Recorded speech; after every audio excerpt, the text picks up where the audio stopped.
This is unboxing of a Meade ETX90, I think, which has been deforked and will be used as a spotting scope. Let's open it and see. Okay, I have now opened it. Let's see what is inside. On top of it comes this, which looks like an eyepiece. Let me unwrap it. Okay, Meade Super Plus 26mm eyepiece. This is a good eyepiece actually. Gives a good full view in a 1¼ inch barrel. So good start. Good. Okay, let's see what is inside. Newspaper.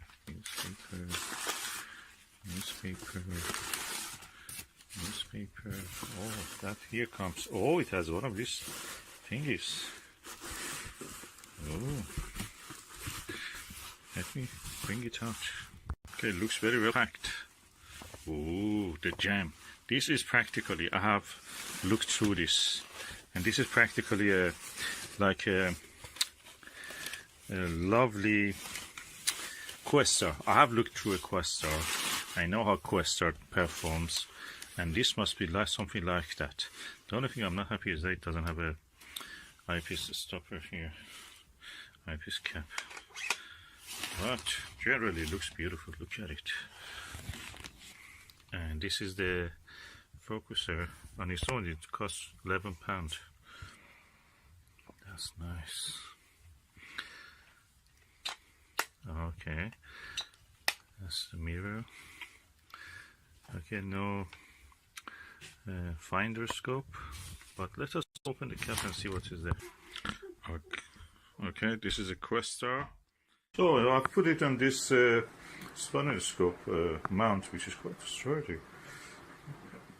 But it really is doing well. It's light. I think the original spotter scope that goes on this is a Bushnell Voyager or Discovery. It's really, really heavier than this. So this is quite lighter. You must have no problem. So I'm going to put it and look at outside what's going on in the big bad world.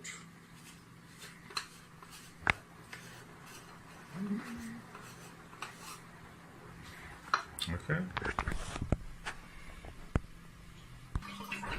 So from the window allotment gardener, that's what you will see. And it's raining outside. I don't want to expose it to rain. So I'll just look through here and see what can I see.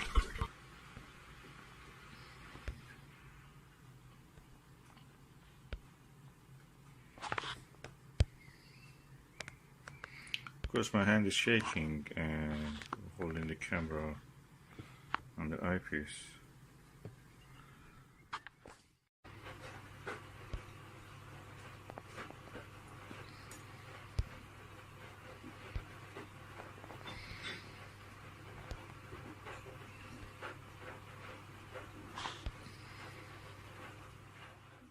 $40mm plus sol from Ostara, which is one of my best, cheapest but the best. Now let's see what we can see here.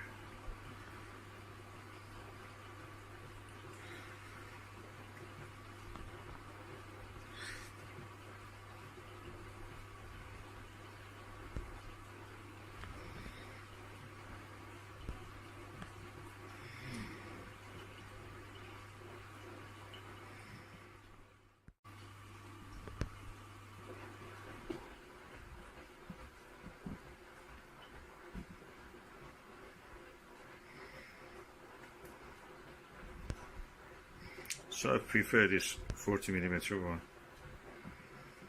It has a good eye relief also.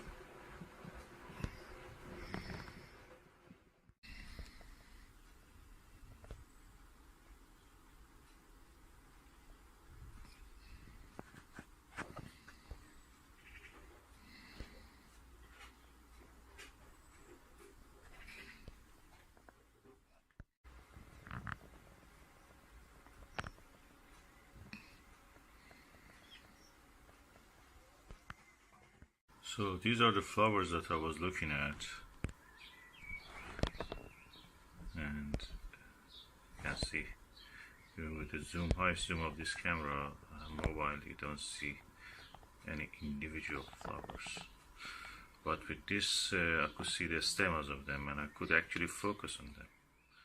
Tonight is the 14th of the lunar cycle, and as you can see, I'm observing the moon. It's full moon, so you just can barely see the craters and features near the limb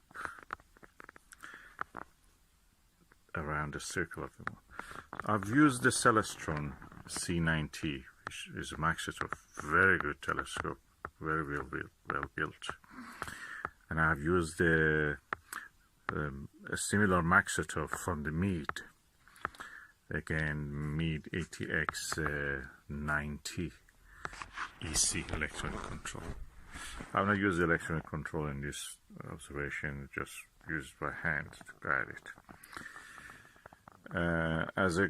As an example of what I can see, I have chosen a crater. Okay, the crater which I've chosen is very insignificant crater.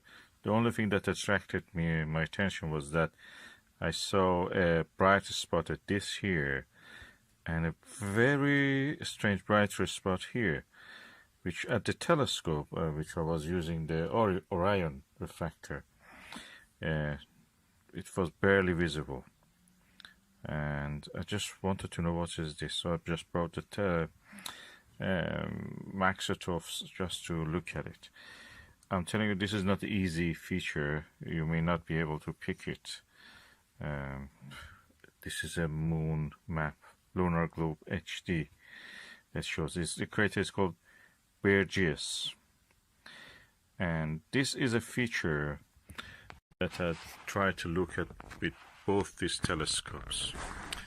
And I use this eyepiece, which is the TMB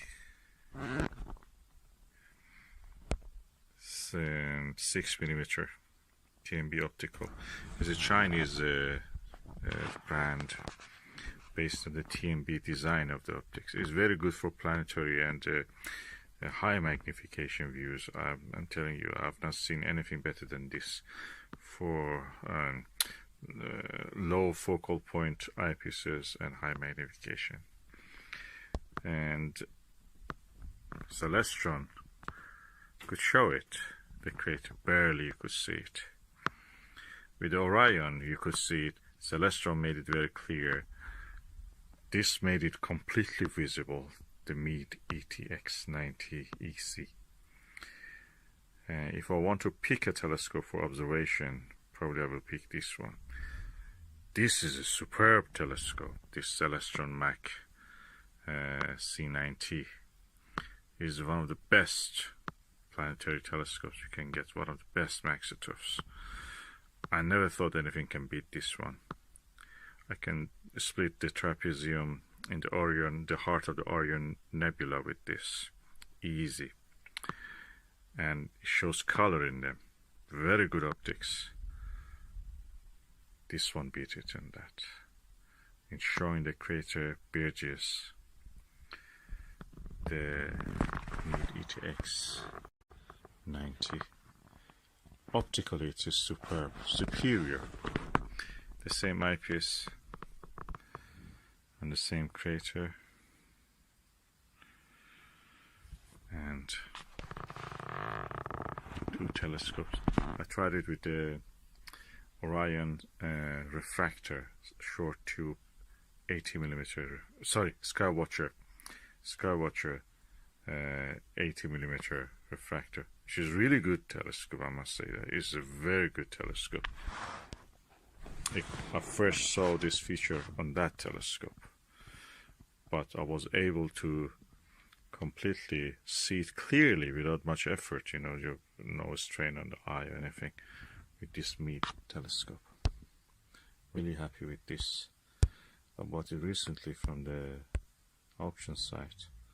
I'm really impressed with the quality. I was worried because I got it at a very good bargain price, and I was worried what's wrong with it. On the first night that I picked it and looked at the moon, then look at the Jupiter, I was amazed. Tonight it could split the tiniest minor detail on the limb of the moon, usually invisible with any telescope. You cannot see that. this one not only picked it, it discerned it. With the, I must say, with the Skywatcher, I found what is the name of this feature, but it was with the Celestron and with the Meade that I could actually approach the clarity that the Moon Globe HD could actually provide.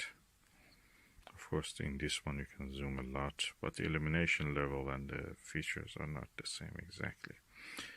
It's near Grimaldi, I must say that. You can crater hop from Grimaldi to the northern tip of it. Northern, I don't know which way, anyway. To the tip of it. This, by the way, shows the image in the correct way. Upright one. This shows reverse, so it's very confusing what is what. Anyway, in the tip of the Grimaldi, if you look for the Beargeos, you will find it on a map or proper map or a crater lunar map. I'm impressed with this. If I want to buy telescope, I definitely recommend this Meade. Of course, you must know planetary telescopes, Maksutov, including this Maksutov, have a narrower field of view than a rich field telescope like the Skywatcher AT. Skywatcher AT is perfect for planetary viewing.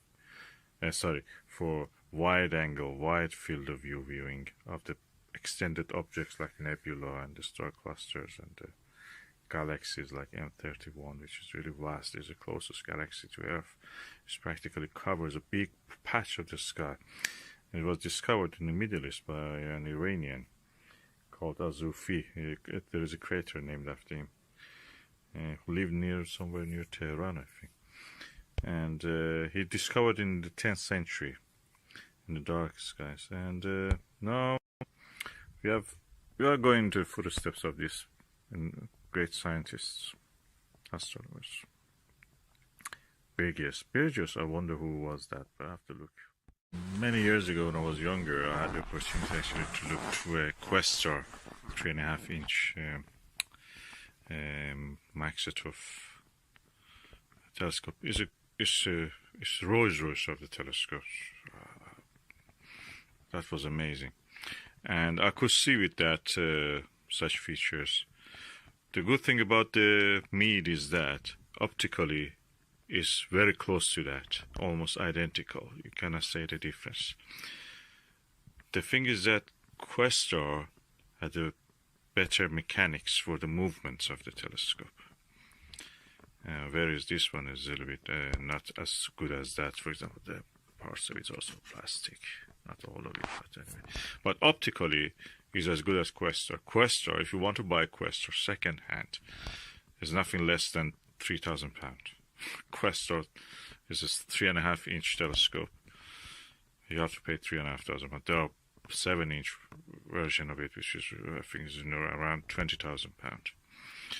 And with this one, which I bought it £120, I can reach the optical quality of a Questar 3.5-inch, which is, if you buy it new, is around £4,000 or £5,000. If you buy it second hand, is around 3,500, something like that, depending, of course, on the model and the year of the manufacture.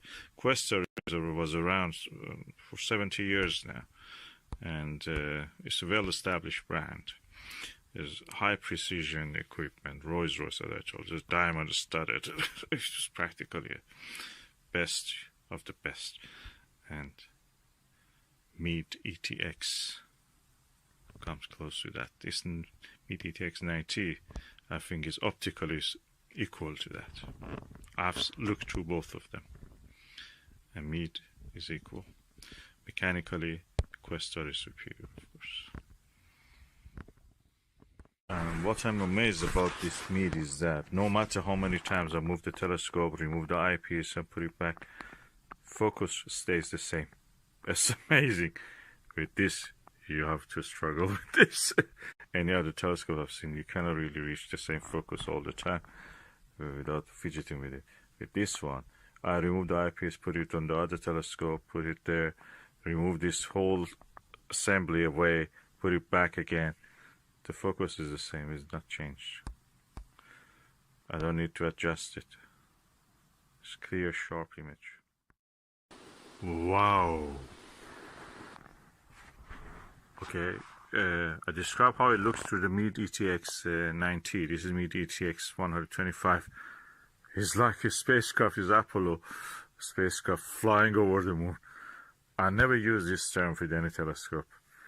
This limp features is because you look at them as if they're really from